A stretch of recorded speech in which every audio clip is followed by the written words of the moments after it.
Well, and even more than that, I mean, I mentioned even in this office, the same processes are there. We've done research showing that ACT and the processes that underlie it can help things like, can secretaries learn new software? Can therapists learn new methods? What about stigma and prejudice between people? Uh, so it isn't just in the psychotherapy areas. And why that would be, as an empirical fact, there's a pretty enormous breadth to these methods.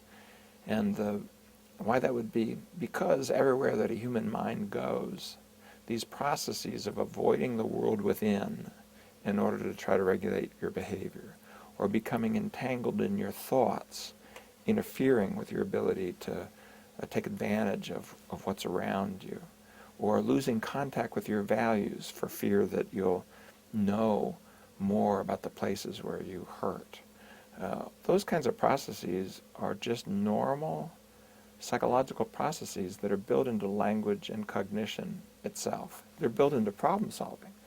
And so if you take the mode of mind that works great in 95% of your life and apply it within, it then implodes. It starts creating barriers, and that's true at work, it's true in organizations, it's true in our culture, true in our politics, and yeah, it's true in our consulting rooms. So the reason why it spreads out, we have pretty good evidence for this. I know it sounds a little grandiose, but the mental cognitive processes that we're targeting are ones that narrow human beings' repertoire and make it harder for them to learn, to be more flexible, to take advantage of the opportunities in front of them.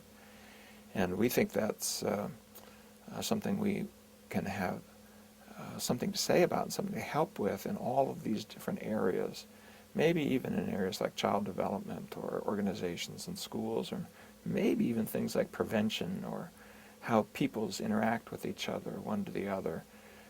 So we've taken the work, for example, into things like prejudice and stigma, because in the modern world, if we can't solve that, we have planes flying into buildings, and then we have planes flying over countries.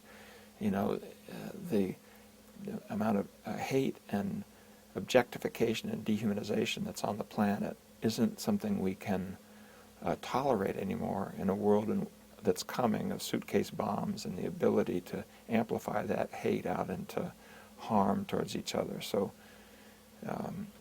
it applies broadly because anywhere that a human mind goes, these processes go.